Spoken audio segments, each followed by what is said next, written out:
বন্ধুগণ নমস্কার। প্রথমেই আপনাদের অনুরোধ করব আপনারা আমার এই চ্যানেলটি সাবস্ক্রাইব করবেন। আজকে একটি বিশেষ ব্যক্তিত্ব নিয়ে আলোচনা করব। তিনি হচ্ছেন বিহারের মুখ্যমন্ত্রী নীতিশ কুমার। তিনি এখনও মুখ্যমন্ত্রী। এরপর শোনা যাচ্ছে তিনি মন্ত্রিসভা ভেঙে দেবেন এবং ভেঙে দিয়ে নতুন করে তার যে নির্বাচিত যে এমএলএরা অর্থাৎ বিধানসভার নবনির্বাচিত সদস্যরা তাদের নিয়ে মিটিং করবেন এবং সেখানে তাকে নেতা নির্বাচিত করা হবে তা শোনা যাচ্ছে এবং মুখ্যমন্ত্রী পদে তিনি আসীন হবেন। কথা হচ্ছে এই নীতিশ কুমার সম্পর্কে একটু আমাদের বিস্তৃত জানা দরকার, সেই উদ্দেশ্যেই আমার এই ভিডিওটা করা। নীতিশ কুমার তিনি 1951 সালে জন্মগ্রহণ করেন এবং তিনি একজন ইলেকট্রিক্যাল ইঞ্জিনিয়ার। তিনি নালন্দা ডিস্ট্রিক্টে যে জন্মগ্রহণ করেছিলেন এবং তার বয়স এখন প্রায় বলা যায় এই 75 বছরের কাছাকাছি। এখন নীতিশ কুমার যে প্রথম তার যে সিএম হওয়া সেটা হচ্ছে 2005 থেকে 2010 পর্যন্ত। তারপর তো তিনি ধারাবাহিকভাবে 2020 পর্যন্ত আসেনি, মাঝে মাঝে কিছু কিছু সময় একটু এদিক ওদিক হয়েছে। তাছাড়া তিনি প্রথমবার অল্প সময়ের জন্য খুব 2000 সালে কিন্তু সিএম হয়েছিলেন এবং তিনি এখন জনতা দল ইউনাইটেডের নেতা। এবং এই যে জনতা দল ইউনাইটেডের নেতা, তার আগে তিনি অবশ্য অনেকগুলো দল ঘুরে তবে তিনি এখানে এসেছিলেন। তিনি আগে ছিলেন সমতা পার্টির সঙ্গে, যেটা জর্জ ফার্নান্ডেজের পার্টি, এবং তার আগে ছিলেন জনতা দলের সঙ্গে। অর্থাৎ সেই যে 70-এর দশকে ইন্দিরা গান্ধী বিরোধী যে দলের জন্ম হয়েছিল জনতা দল, যে দল থেকে মোরারজি দেশাই প্রথম একবার নন কংগ্রেসেই প্রধানমন্ত্রী হয়েছিলেন, তখন থেকে তিনি জনতা দলের সঙ্গে যুক্ত হন। জনতা দল থেকে 1985 সালে তিনি এমএলএ হয়েছিলেন এবং পরে তিনি জর্জ ফার্নান্ডেজের সঙ্গে সমতা পার্টি করেন জয়েন্টলি 1994 সালে। 1996 সালে তিনি সংসদে জয়লাভ করেন, অর্থাৎ লোকসভায় জয়লাভ করেন এবং অটল বিহারী বাজপেয়ীর যে সরকার, সেই সরকারে তিনি মন্ত্রী হয়েছিলেন। তারপর 2013 সালে তিনি বিজেপি অ্যালায়েন্স ছেড়ে দেন এবং যেহেতু নরেন্দ্র মোদীকে প্রধানমন্ত্রী হিসাবে ডিক্লেয়ার করা হয় প্রার্থী হিসাবে, সেই কারণে তিনি ছেড়ে দেন। তারপরে তিনি মহাগঠবন্ধন তৈরি করেন আরজেডির সঙ্গে এবং কংগ্রেসের সাথে। 1914 সালে তার ভয়ানক একটা লোকসভা নির্বাচনে পরাজয় হয়, ফলে তিনি নিজে মুখ্যমন্ত্রী অল্প সময়ের জন্য ছেড়ে দিয়ে জিতন রাম মাঝি, এখন যিনি হাম পার্টির নেতা, তাকে মুখ্যমন্ত্রিত্ব করেন। কিন্তু তার কিছুদিন পরে তিনি আবার জিতেন রাম মাঝিকে সরিয়ে দিয়ে নিজে আবার মুখ্যমন্ত্রী হন এবং দেখা গেল যে 1917 সালে তিনি আবার আরজেডি ছেড়ে দিয়ে যে বিজেপির সঙ্গে, বিজেপি গঠবন্ধনের সঙ্গে তিনি যোগদান করেন। 1922 সালে তিনি আবার এনডিএ ছেড়ে দেন, বিজেপি ছেড়ে দিয়ে তিনি তখন জয়েন করেন আবার এই মহাগঠবন্ধন অর্থাৎ লালু প্রসাদ যাদবের সাথে। এবং তখন দেখা গেল ওই তেজস্বী যাদব, যিনি এখন এবারে মহাগঠবন্ধনের মুখ্যমন্ত্রী প্রার্থী ছিলেন, তাকে ডেপুটি চিফ মিনিস্টারও করেছিলেন, কিন্তু কিছুদিনের মধ্যে তার মোহভঙ্গ হয়। তখন তিনি 2024 সালে আবার এনডিএতে ফিরে আসেন। এইটা হচ্ছে তার ব্যাকগ্রাউন্ড বলা যায়, আর রাজনৈতিক ব্যাকগ্রাউন্ড। তো এই রাজনৈতিক ব্যাকগ্রাউন্ডের পরে যেটা সবচেয়ে গুরুত্বপূর্ণ, আমি তার জীবনীটা আজকে সার্চ করে দেখলাম যে তিনি কিন্তু ভারতের যে মস্ত বড় বড় রাজনৈতিক নেতৃত্ব, তাদের সঙ্গে কাজ করেছেন এবং তাদের সাথে কাজ করেছেন। অবশ্যই জর্জ ফার্নান্ডেজ একজন বড় ব্যক্তিত্ব ছিলেন রাজনীতিতে এবং তিনি যে এই যে NDA, national democratic alliance, BJP led, এর কিন্তু সংযোজক ছিলেন সমতা পার্টির পক্ষ থেকে, পরবর্তীকালে জনতা দলের পক্ষ থেকে। এর বাইরে তিনি শারদ যাদব তার সঙ্গে ছিলেন, কিন্তু শারদ যাদব পরবর্তীকালে তার সঙ্গে মলমালিন্য হওয়ার জন্যে তিনি ছেড়ে চলে যান। তখন তিনি দলকে একাই তার হাল ধরেন এবং দলকে পরিচালিত করেন।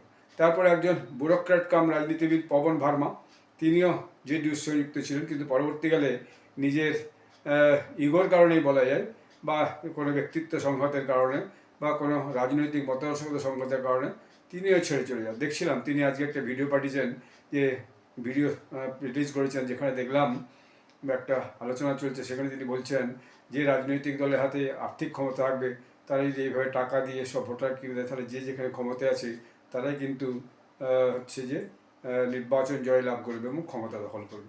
এই কথা তিনি আজকে বলছেন। পবন ভার্মাও পরে তার থেকে ছেড়ে চলে যায়।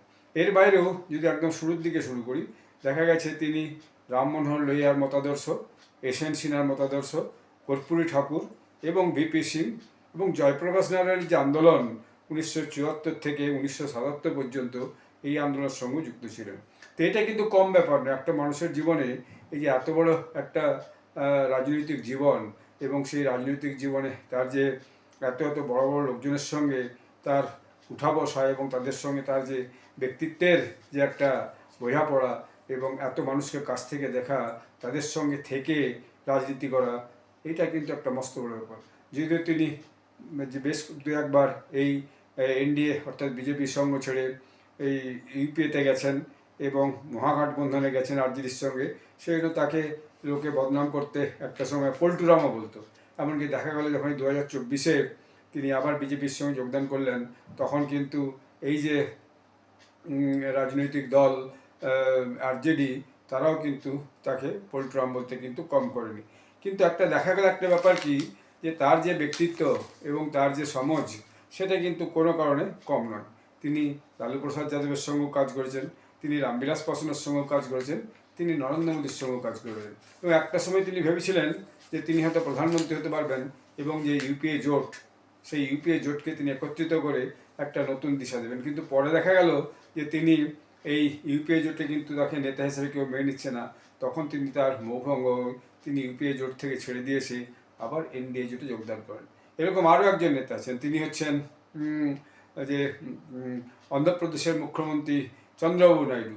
তিনি একটা সময় চেষ্টা করেছিলেন যে বিজেপিকে ছেড়ে দিয়ে নিজে বাকি দলগুলোকে নিয়ে একটা জোট করে কিছু করা যায় কিনা। অর্থাৎ দুজনেই, নীতিশ কুমার এবং চন্দ্রবাবু নাইডু দুজনেই কিন্তু চেষ্টা করেছিলেন যদি অন্যান্য দলকে সঙ্গে নিয়ে ভবিষ্যতের জন্য একটা বড় কিছু পদ অর্থাৎ প্রধানমন্ত্রীত্বের পদে যাওয়া যায় কিনা।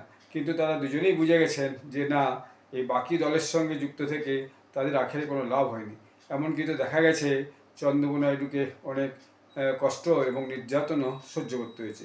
যাই হোক, এই যে নীতিশ কুমার, এখন দেখা যাচ্ছে তিনি বিহার পলিটিক্সের একজন চাণক্য। তিনি বোঝেন যে সোশ্যাল ইঞ্জিনিয়ারিং কীভাবে হয়। তিনি একটা যে বিহারে ভয়ানকভাবে জাতপাত ধর্মের ভিত্তিতে রাজনীতি হয়। তিনি এসেছেন কুর্মী সম্প্রদায় বলে একটা ছোট্ট সম্প্রদায় থেকে, যার ভোট নাকি সামান্য মাত্র 2-3%। কিন্তু দলিত, মহাদলিত, সবর্ণ সব মানুষকে নিয়েই কীভাবে একটা সোশ্যাল ইঞ্জিনিয়ারিং করে রাজনীতিতে এসে যাওয়া যায়, রাজনীতিতে টিকে থাকা যায়, এটা তিনি কিন্তু খুব ভালোভাবে জানেন। এবং না, এখন দেখা যাচ্ছে না, at the age of 74 he is too much active too. কিন্তু তিনি যথেষ্ট সক্রিয় এখন। যদিও তাকে কেউ কেউ বলেন শরীর অসুস্থ, তিনি এখানে ওখানে উল্টোপাল্টা কথা বলেন। এবং কিন্তু দেখা গেল এবারে ভোটে যখন বৃষ্টির জন্য হেলিকপ্টার উনি বলে অনেক নেতা তারা হচ্ছে নির্বাচনী প্রচার বন্ধ করে দিল, নীতিশ কুমার কিন্তু গাড়ি করেও জলে ভিজে ভিজেও বলা যায় একরকম তার ভাঙে তার মিটিং ছিল, সেখানে তিনি গিয়ে কিন্তু পৌঁছে গেছেন। শোনা যাচ্ছে তিনি প্রায় 60-70টা বিভিন্ন জায়গায় মিটিং করেছিলেন। এবং শুধু তাই নয়, he knows the pulse of the people of Bihar. তিনি বিহারের মানুষ কি চাই সেটা তিনি খুব ভালোভাবে জানেন। অর্থাৎ যে মানে পিপলস পলিটিক্স, যে জনগণের রাজনীতি যেটা বলে, সেটা কিন্তু তিনি খুব ভালো করে জানেন। এবং তার এগেনস্টে আজ পর্যন্ত কোনো করাপশন চার্জ নেই। এবং তিনি যে ডাইনাস পলিটিক্স, অর্থাৎ পরিবারের কোনো ভাই বোন ছেলে কাউকে কিন্তু রাজনীতি নিয়েছেন, তার ছেলে আছে কিন্তু তিনি তাকেও রাজনীতি নিয়ে আসেননি, যেটা তিনি কর্পূরী ঠাকুরের কাছ থেকে শিখেছিলেন। কর্পূরী ঠাকুরও বিহারের জননায়ক বলা যায়, রাজনীতির একটা নায়কের মতো। তিনি কিন্তু তার কোনো পরিবারের লোককে তিনি রাজনীতিতে ঠান দেননি, এবং তিনি এই ডাইনাস পলিটিক্সে কিন্তু পুরোপুরি বিসর্জন দিয়েছিলেন। এবং তিনি যে তার স্ত্রী মঞ্জু সিনহা, তিনি 2007 সালে গত হয়ে যান, তা সত্ত্বেও তিনি রাজনীতিতে যথেষ্ট অ্যাক্টিভভাবে কাজকর্ম করে চলেছেন ধারাবাহিকভাবে। এটা তাকে তারই আজকের যে সাফল্য, সেই সাফল্যের চূড়ান্ত জায়গায় নিয়ে এসছে। আজকে বিহারে নীতিশ কুমার একটা অবিসংবাদী নেতা। তিনি বুঝেছিলেন যে কিভাবে এই 20 বছরের তার যে রাজত্ব বলা যায়, তাতে তার এগেনস্টে যে অ্যান্টি ইনকামবেন্সি আছে, সেটাকে কিভাবে প্রো ইনকামবেন্সিতে পরিবর্তিত করা যায়। এবং বিজেপির সঙ্গে যে তিনি সেইটা করে দেখিয়েছেন, সেই তার যে কৌশল, রাজনৈতিক কৌশল, সেটা খুব কাজে এসেছে। সেই জন্যই আমার মনে হয়েছে যে বিহারের রাজনীতিতে নীতিশ কুমার একদম চাণক্যের ভূমিকা পালন করেছেন। বিজেপির সঙ্গে থেকে তিনি 101 সিটে নির্বাচন লড়াই করে গত 84 না 85 সিট জিতে এনেছেন। বিজেপি 89 সিট জিতে এনেছে। দল সামগ্রিকভাবে যে এনডিএ জোট বিহারে ব্যাপক সাফল্য পেয়েছে, যেটা কল্পনাতীত ছিল। আমিও নিজেও ভাবিনি যে এত সিট পাবে।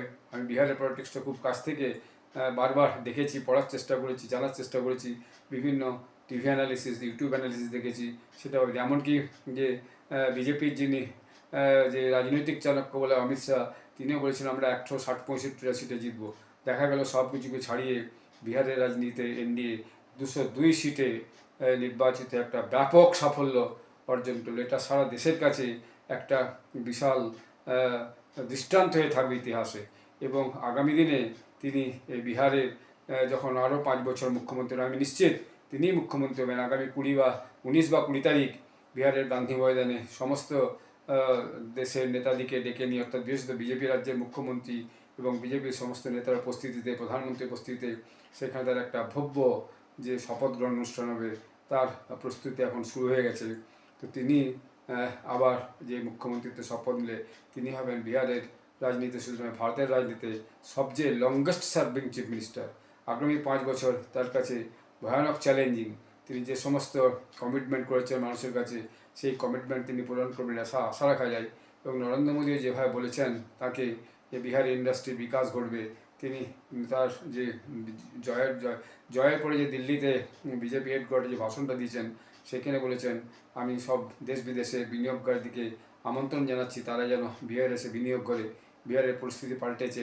বিহারে নতুন করে অনেক রাস্তাঘাট তৈরি হয়েছে, রেল চালু হয়েছে এবং সেখানে ভাগলপুরে একটা বিদ্যুৎ কেন্দ্র স্থাপিত হয়েছে। পুরাতন যে সমস্ত ইউনিট বন্ধ হয়ে পড়েছিল, সে সমস্ত ইউনিটকে নীতিশ কুমার একটা একটা করে খোলার চেষ্টা করছেন। বিহারের ল অ্যান্ড অর্ডার তুলনামূলক বিচারে এখন অনেক ভালো। মহিলারা নিরাপদে রাস্তায় বেরোতে পারেন। গুন্ডাগর্দি সেই অর্থে অনেক কমে গেছে এবং আগামী 5 বছরে আশা করা যায় নীতিশবাবু সুশাসন আবার বজায় করতে পারবেন এবং বিহারের জনগণের কাছে তাদের যে আশা আকাঙ্ক্ষা, সেই আশা আকাঙ্ক্ষা পূরণে তিনি সচেষ্ট হবেন। এই একটা বিশেষ ব্যক্তি নিয়ে আজকের দিনে আলোচনা করা খুবই গুরুত্বপূর্ণ। আমি আগামী দিনেও এরকম একটা বিশেষ সাফল্য যে সমস্ত ব্যক্তি মানুষের জীবনে হয়েছে বর্তমান রাজনীতিতে বা অতীতে, সেগুলো নিয়ে একটা করে ছোটো ছোটো ব্লগ করে আপনাদের কাছে তাদের জীবন এবং তাদের সাফল্য নিয়ে আপনাদের জানাবো। এটা আমাদেরকেও গর্বিত করে। খুব একটা গ্রাম স্তর থেকে, একদম নিচুতলা থেকে একটি মানুষ উঠে গিয়ে আজকে এই জায়গায় পৌঁছেছে, এটা কিন্তু একটা ব্যক্তি মানুষের জীবনে একটা ভয়ানক সাফল্য। ধন্যবাদ।